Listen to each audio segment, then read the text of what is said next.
नया जन्म। मिस्टर कुमार पेशे से डॉक्टर थे।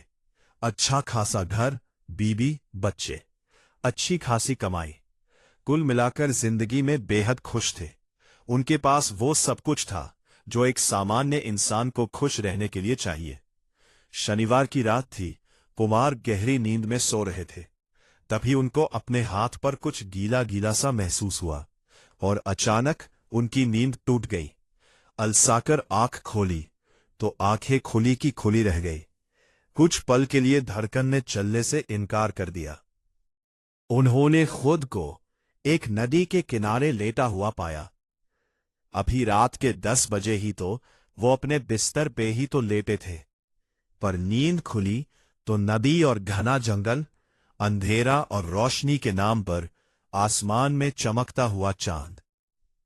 उन्होंने उठने की कोशिश की तो दर्द से पूरा शरीर कसमसा उठा। फिर भी हिम्मत करके उठे। नदी में चेहरा धोने के लिए दोनों हाथ डाले तो देखा चांद की रोशनी पूरे पानी पर फैली हुई थी। मुंह धोया और घड़ी देखी तो 2:15 AM बज चुके थे। जंगल में चारों ओर अंधेरा था। बस नाम मात्र की रोशनी थी जिसे दिखाकर चांद इठला रहा था। रह रहकर झींगुरों की आवाज आ रही थी, मानो किसी ऑर्केस्ट्रा पर प्रैक्टिस कर रहे हो। और विशाल दर्दीय वृक्ष दैत्य की तरह लग रहे थे कि एक हाथ आएगा और दबोच लेगा। मिस्टर कुमार ने आगे बढ़ना शुरू किया। वो जल्द से जल्द इस जंगल से निकल जाना चाहते थे, पर सुबह होने में काफी वक्त था। इंसानी प्रवृत्ति है कि इंसान इंतजार नहीं कर सकता। वो आगे चलने लगे। रह रहकर आ रही अजीब सी आवाजों से उनका हृदय बुरी तरह से धड़क रहा था। अकेले इंसान की जंगल में यही हालत हो जाती। अपने आप को संभाले और मन में ही अधूरी अधूरी हनुमान चालीसा पढ़ते हुए चले जा रहे थे। जैसे ही 40 पढ़ने का क्रम टूटा, अचानक कुमार ठोकर खाकर गिर पड़े। शायद किसी पेड़ का पुराना ठूंठ था जो बीच रास्ते में पड़ा था, जो अंधेरे की वजह से दिखाई नहीं दिया। अब तो कुमार का ईश्वर पर विश्वास और पक्का हो गया। हे भगवान, आज बचा ले, बस जिंदगी भर तेरा जाप करूंगा। इसलिए लाया गया है क्योंकि तुम जैसे लोगों से तो भगवान भी नफरत करते हैं। तुम्हें नरक भी नसीब नहीं होगा। तुम जैसे लोगों का उद्धार करने के लिए ही इस आत्मालोक की जरूरत पड़ी। कुमार ने गिड़गिड़ाने हुआ कहा, महाराज, मुझे अभी मरना नहीं है। मुझे अभी बहुत काम करने हैं। मुझे माफ कर दो। राजा ने जवाब दिया, यहां का कानून है, मौत के बदले मौत। ये सुनकर कुमार भागने लगा। तभी और आत्माओं ने उसको चारों ओर से घेर लिया। राजा ने चिल्लाकर कहा, तुम आए अपनी मर्जी से हो, पर जाओगे हमारी मर्जी से। सुनकर कुमार चिल्लाया, मैं अपनी मर्जी से यहां कब आया? मुझे जबरदस्ती लाया गया है। राजा ने मुस्कुराकर कहा, आत्मालोक को इतने अधिकार नहीं है कि तुम्हें यहां ले आए। यहां तो तुम खुद चलकर आए हो, हमने तो सिर्फ रास्ता दिखाया है। तभी कुमार को याद आया कि कुआं पर करते वक्त उसे कुछ महसूस हुआ था, जैसे कोई उसके साथ हो। कुमार की हालत गड़बड़ाने लगी और रोते हुए बोला, तुम मुझे नहीं मार सकते। राजा ने कहा, अभी अभी तुम्हारे 2 दोस्तों को तुम्हारी आंखों के सामने मार दिया। अब तुम्हारी बारी है। दबाव बढ़ती है। चारों ओर से आत्माएं उसे घेरने लगी, उसे पकड़ लिया। कुमार का दम घुटने लग गया। राजा ने कहा, अभी अभी तुम्हारे 2 दोस्तों को तुम्हारी आंखों के सामने मार दिया। अब तुम्हारी बारी है।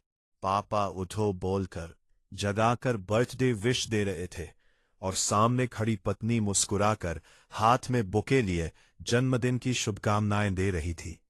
कुछ पल के लिए कुमार को समझ नहीं आया ये हो क्या रहा है। वो अपनी बढ़ी हुई धड़कनों को संयत करने की कोशिश कर रहे थे।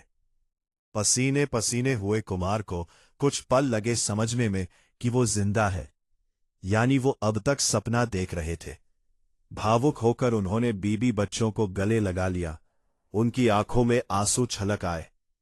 कुमार अभी सपने में लगे सदमे से बाहर नहीं आ पाए थे। उनको लग रहा था कि ये उनका नया जन्म ही तो हुआ है। अगर हैप्पी बर्थडे कहकर उन्हें नहीं जगाते तो अब तक तो उन आत्माओं ने उन्हें मार डाला होता। बीबी बच्चों को थैंक्स कहकर कुमार उठे और तैयार होकर अस्पताल पहुंचे। अस्पताल के बाहर भीड़ लगी हुई थी। वहां एक औरत मरणासन्न हालत में पड़ी हुई थी। कपड़ों से पता चल रहा था कि वो बहुत गरीब औरत थी। कुमार को देखते ही उस औरत का लड़का, जो कि लगभग 25 वर्ष का युवक था, अचानक से कुमार के पैरों में गिर पड़ा। डॉक्टर साहब, मेरी मां को बचा लो डॉक्टर साहब। कुमार ने उस लड़के को उठाया। उसके चेहरे पर नजर पड़ते ही कुमार को लकवा सा मार गया। कुमार एकदम से लड़के को देखते ही रह गए, पर लड़का अभी भी रो रहा था। कुमार ने खुद को संभाला और औरत को अस्पताल में भर्ती करवा दिया। स्टाफ को निर्देश दिया कि इस औरत का विशेष ख्याल रखा जाए। कुमार अपने केबिन में जाकर बैठ गए। उनका दिमाग काम नहीं कर रहा था। सोच रहे थे कि ऐसा कैसे हो सकता है। ये लड़का ही तो कल रात सपने में सिंहासन पर राजा बनकर बैठा हुआ था। तभी कुमार का फोन बजने लगा। कुमार ने फोन रिसीव किया और फोन करने वाले की बात सुनकर कुमार के पैरों तले जमीन खिसक गई। आंखें बाहर आने को हो गईं, सांसें रुक सी गई। व्हाट? Oh my God! कैसे? फोन पर से उत्तर आया, कल रात करीब 3 बजे। कुमार के हाथ से फोन छूट गया। अपना सर पकड़कर टेबल पर झुकाकर बैठ गए। उनके दोनों दोस्त अपनी कार से कहीं जा रहे थे। उनकी कार की टक्कर एक ट्रक से हो गई, जिसमें उनका एक दोस्त चलती कार से गिरकर मर गया और टक्कर के बाद कार में आग लग गई, जिसमें उनका दूसरा इंजीनियर दोस्त जलकर खाक हो गया। कुमार की आंखों के आगे सपने का वो दृश्य तैर गया, जिसमें उनका एक दोस्त महल की दीवार से गिरकर मर गया और दूसरे को भट्टी में भूनकर मार दिया गया। और उस सैनिक का कहना, डॉक्टर कुमार को भी इस भट्टी में डाल दिया जाए। अगर मैं घर वालों के साथ जन्मदिन मनाने की वजह से नहीं रुकता तो मेरा भी तो प्लान था दोस्तों के साथ जाने का, तो क्या मेरा भी यही हाल होना था? सोचते ही रूह कांप गई। हाथ पैर ढीले पड़ गए। बेसुध से अपनी जगह पर बैठे रहे। उन्हें होश जब आया जब सामने खड़े उस औरत के लड़के ने उन्हें आवाज दी, डॉक्टर साहब, डॉक्टर साहब। कुमार ने उसे देखा और कहा, हाँ क्या? बताओ। लड़के ने कहा, डॉक्टर साहब, आपका धन्यवाद। आपने मेरी मां को बचा लिया। मेरी मां को होश आ गया है, पर मेरे पास इतने पैसे नहीं है कि मैं आपकी फीस दे सकूं। कुमार ने गहरी सांस ली और एक पल रुककर कहा, कोई बात नहीं, ये तो मेरा फर्ज था। तुम्हारी मां का इलाज यहां मुफ्त ही होगा। चिंता मत करो, वो जल्द ही ठीक हो जाएंगी। लड़का कुमार को दुआ देता हुआ चला गया। कुमार कुर्सी पर बैठे हुए ईश्वर से अपने पापों की क्षमा मांग रहे थे और मन ही मन सोच रहे थे कि जो भी उसके साथ हुआ वो क्या था। जो भी था, पर उसे आज नया जन्म ही तो मिला था।